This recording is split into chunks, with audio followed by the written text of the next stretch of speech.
Texas, winter of 1880. A sudden noise made Elias instantly alert. The cabin door creaked open, letting in a blast of freezing wind, followed by the figure of a person collapsing onto the floor. Elias jumped to his feet, his hand instinctively reaching for the rifle hanging on the wall. Lying in front of him was a native woman, tall, sun-darkened skin, tangled black hair, and clothes torn to shreds.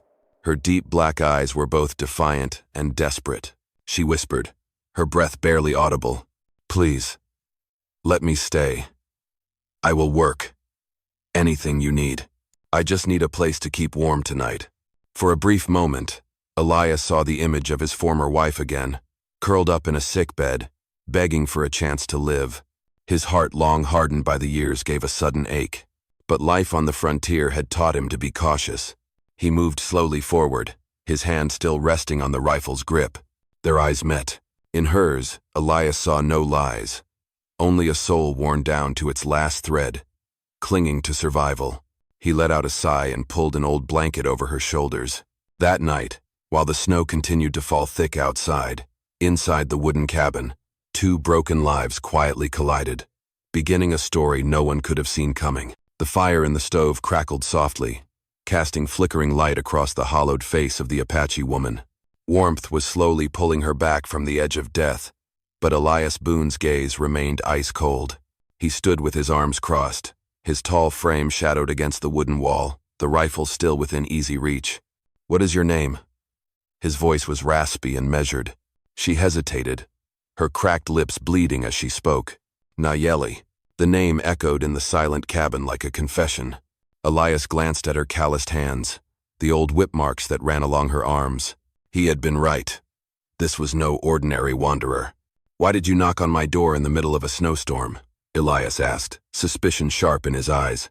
Nayeli trembled, but forced her voice to stay firm. "I was left behind. I have nowhere else to go. I just need warmth. I will cook, clean, do whatever work you need. But please, do not turn me away." For a moment, there was nothing but the sound of wind howling through the gaps in the door. Elias said nothing for a long time. Ever since his wife and child had died, he had not let another soul cross this threshold. And yet, those eyes filled with desperation and a raw will to live struck something deep within him, like a plucked string from an old guitar. At last, he spoke through clenched teeth. "Listen carefully. You can stay, but you work for your keep. There is no room here for anyone who will not pull their weight." Nayeli lifted her head, tears streaking down her sun-darkened cheeks. She nodded firmly, as if making a vow. Elias turned away, tossing another log into the fire. That night, he lay on his old wooden bed, rifle at his side, eyes wide open. Across the room, Nayeli curled up in the blanket, still trembling. Two strangers, from two different worlds, now sharing the same roof. Outside, the snow kept falling, but inside, a fragile agreement had just been made, the beginning of a long trial neither of them could yet imagine. On the first morning after that fateful night, Elias Boone woke early, as was his habit. He quietly threw on his wool coat and stepped outside to check on the livestock, leaving the cabin behind with only the sound of wind howling and the biting cold. When he returned, he stopped at the doorway. The once cluttered room had been tidied up. The scattered firewood was now neatly stacked by the stove. Years of grime had been wiped away, and even his old coat with a long tear along the sleeve had been sewn up with rough thread. Nayeli stood there, her hands still trembling from the cold, but her eyes were steady.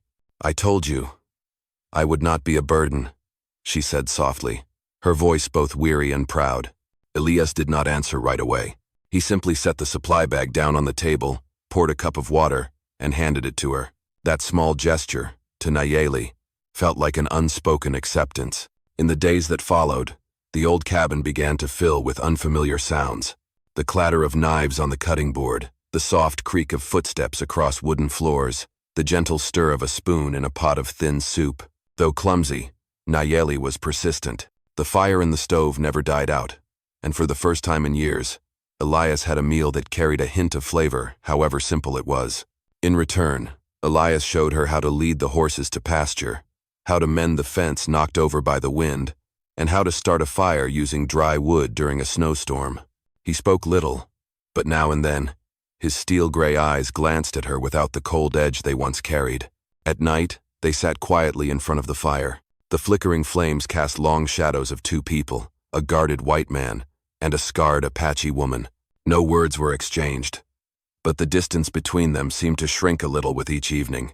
Once, when Elias saw her gently touch the whip mark on her arm, he almost asked, but the words never came. Instead, he slowly added another log to the fire. Deep down, he knew this woman carried a past soaked in pain and blood. The prairie outside remained cold and windswept, but inside the cabin, something had begun to shift.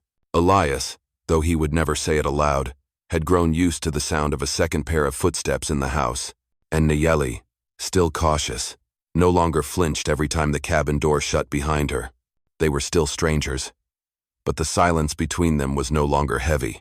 It was more like the pause before the first note of a song begins to play. The cold slowly began to retreat as winter entered its final month, but Elias Boone's wooden cabin still clung to the scent of smoke and a heavy silence. Days of working side by side had eased the tension, but both of them still seemed to carry invisible walls around themselves. Until one night, those walls began to crack. That day, Elias got a long scratch on his arm while wrangling a crazed cow back into the pen. He just shrugged it off. Blood and sweat were part of the routine. But Nayeli insisted he sit still, silently cleaning the wound and wrapping it with rough cloth. Her calloused fingers trembled slightly, yet moved with care. Elias sat motionless, his eyes resting on her sun-worn face, where fatigue was etched deep. "Who left those whip marks on your arms?" Elias asked, his voice low and gravelly. Nayeli froze. Her hand tightened around the cloth. Her breath slowed, and her dark eyes wandered off into the void. Then, like floodwaters breaking through a long-block dam, her words spilled out. "They took me when I was still a girl, traded me, then sold me. When I was no longer worth anything, they left me behind. Even my tribe turned me away, said I brought misfortune." She let out a bitter laugh, one without any joy. "I survived, but I no longer have a place to call home." The room fell into a deep silence. The fire cracked and popped, its light reflecting in Elias's steel-gray eyes. He clenched his good hand, as if holding something back. Then, slowly, he said, "I lost everything too, my wife and son. Fever took them down in just a few days. I could not save them. Since then I buried myself out here, far away from everything." The confession landed heavy in the air, and in that moment, these two strangers realized they were not just sharing a roof.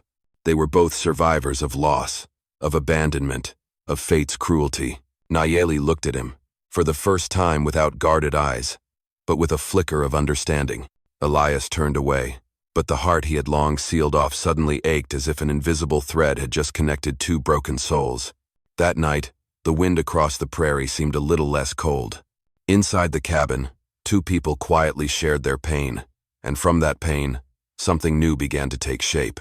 Thank you so much for being here. If this story reminded you of old days of dusty afternoons and the sound of horses echoing in your chest, then please subscribe to my channel, so that every day we can sit together. And I will tell you another story from the West. Winter slowly retreated from Texas, leaving behind thin sheets of ice on puddles and a chill that drifted down from distant rocky hills. Inside the wooden cabin, the familiar silence had changed. It was no longer thick and stifling. It felt more like a shared breath, enough for two strangers to gradually learn how to exist side by side.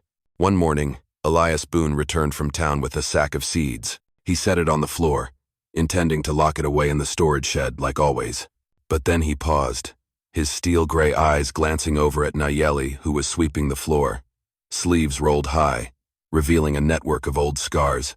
Elias hesitated, then slowly pulled a key from his pocket and placed it in her hand. "From now on, you keep it.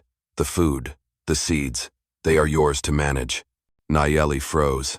That tiny key felt heavy, like a wordless acknowledgement. She held it tight, eyes shimmering but no tears fell. For the first time in years of wandering, she felt truly trusted. A few days later, Elias took a hard kick to the hand from a horse, and the wound swelled red and angry. He brushed it off, used to pushing through pain, but Nayeli would not allow it. She made him sit, then cut away the fabric, boiled water, and cleaned the injury. Her strong hands were clumsy but filled with determination. Elias winced, but did not stop her. He watched her sun-kissed face, the strands of black hair damp with sweat clinging to her brow, and saw in her a kind of care he thought he would never know again. "You need to rest for a few days," Nayeli said, her tone firm, almost commanding. Elias gave the faintest smirk, a hint of a smile breaking through years of gloom. He did not argue. From that day on, their work was clearly divided. Elias taught her how to handle the horses, patch saddles, while Nayeli took charge of cooking, managing supplies, and tending to him as his arm healed. They shared meals at the same table, worked the same yard, and still sat by the fire each evening. But now, the space between them was no longer a wall. It had become a bridge, built out of trust in small gestures, in brief glances, in unspoken nods. In the flickering firelight, Elias sometimes caught Nayeli watching him no longer with fear or suspicion. And for him, each time her footsteps echoed on the wooden floor, the house no longer felt too wide or too empty. Trust, the rarest thing on the frontier, had finally taken root in that lonely little cabin. Spring arrived quietly on the Texas prairie, not with a roar, but with the last patches of snow melting into gentle streams winding around the tree roots, and green sprouts pushing up through dry earth. For Elias Boone, it was also the first time in years that he felt something truly shifting inside his own home. One rainy spring night, the wind carried the scent of wet soil and the rhythmic patter of raindrops on the wooden roof. The cabin glowed with firelight, the crackle of burning wood drowning out the rain. Elias sat quietly at the table, his eyes following Nayeli's silhouette as she carefully mended the coat he always wore out to the fields. Those strong hands, once scarred and marked by lashes, now moved with surprising grace. His voice broke the silence, low and slow. "You do not owe me anything. Nayeli, you can leave whenever you want." She looked up, her deep black eyes meeting his steel-gray gaze. Her voice was soft but unwavering. "I know, but I do not want to leave. For the first time, I do not feel invisible." In that moment, something unseen bound them tighter. Elias stood, stepped closer. He placed his rough hand on her shoulder, hesitated, then gently brushed a damp strand of hair from her cheek. Nayeli trembled slightly, but did not pull away. The fire danced between them as their shadows merged. Then Elias leaned down and kissed her, a kiss that was hesitant, unsure, but burning with a flame neither had felt in years. It was their first, clumsy, tender, yet fierce like a spark, reigniting long cold embers in two hearts that had nearly gone silent. That night, the sound of rain outside mingled with the rush of breath inside the cabin. They found each other not just through glances, but through old wounds, through shared loss, and through a deep yearning to belong. When dawn broke, they were no longer just two people sharing a roof. They had become something more, bound by trust and by love. Nayeli lay on her side, quietly watching Elias sleep.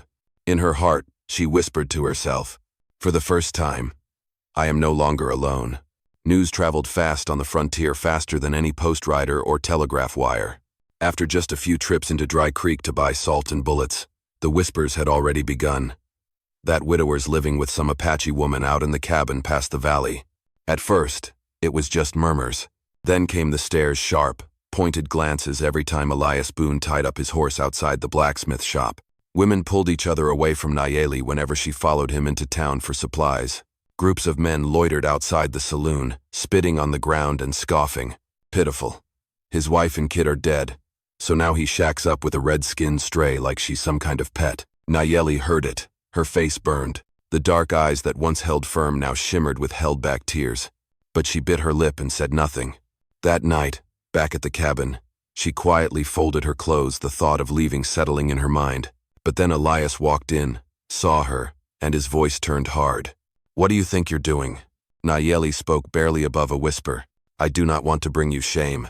A long silence followed. Elias stared at her, his steel-gray eyes glowing like a fire-catching wind. He stepped forward, grabbed her hand, rough, calloused fingers holding tight. "Listen to me. I do not need that town to approve of me. But I need you here. This ranch is mine, and it is yours too. You belong here." Nayeli broke down, her shoulders shaking. It was the first time in her life that a man had ever spoken words like that to her.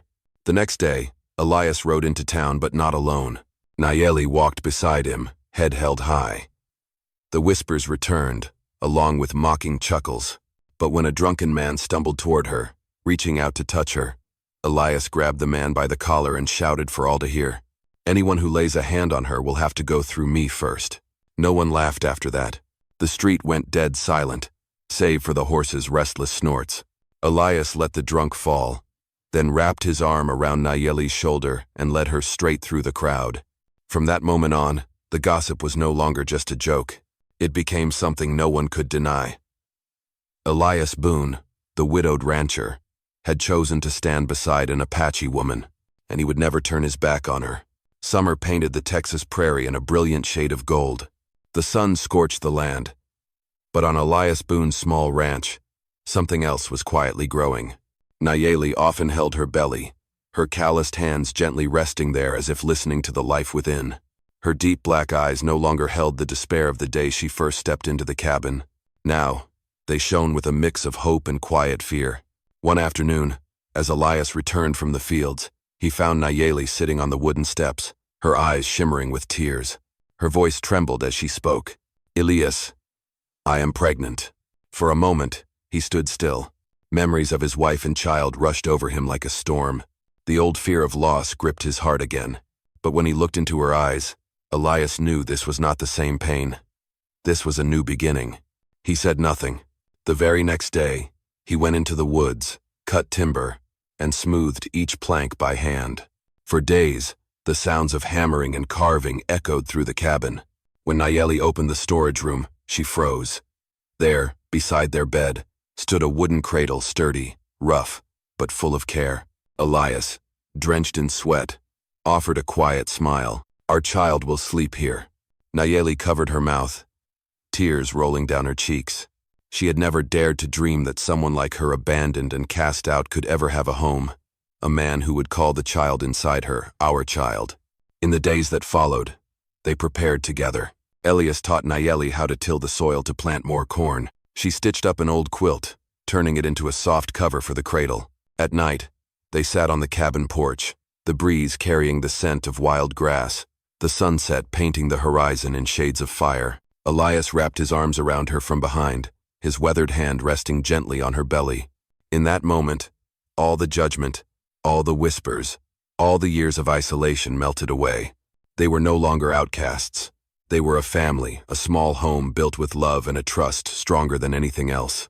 And in that harsh land of the frontier, as the sun dipped behind the mountains, the story of Elias and Nayeli came to a quiet close, like a rare, peaceful ballad where two broken souls found each other and chose to stay together forever. Dear friends, love on the frontier is not made of fancy promises, nor sweet songs sung over drinks. It is simple and enduring, like the wooden fences standing against the wind, like the fire that burns through the winter night. Elias and Nayeli did not find each other through fate, but through the courage to open their hearts after loss. In her deep black eyes, Elias found a reason to keep going. In his rough arms, Nayeli discovered that she was no longer someone to be cast aside. Their love was not born of sweet words, but of quiet acts of care. A hand dressing a wound, a loaf of bread laid on the table, a cradle built with sweat and belief. In a place where guns and prejudice always linger, the only force strong enough to stand against it all is love. It not only soothes old wounds, but builds a home, a place where two broken people can find themselves again. And that is the greatest strength of all, the strength of the heart. In the end, I always wish you a joyful and happy life. I love you, my dear audience of Wild West storytelling. Tell me what you thought of this story. Leave a comment down below. Type the number 1 if you enjoyed this story. And do not forget to subscribe to the channel for more thrilling tales from the Wild West.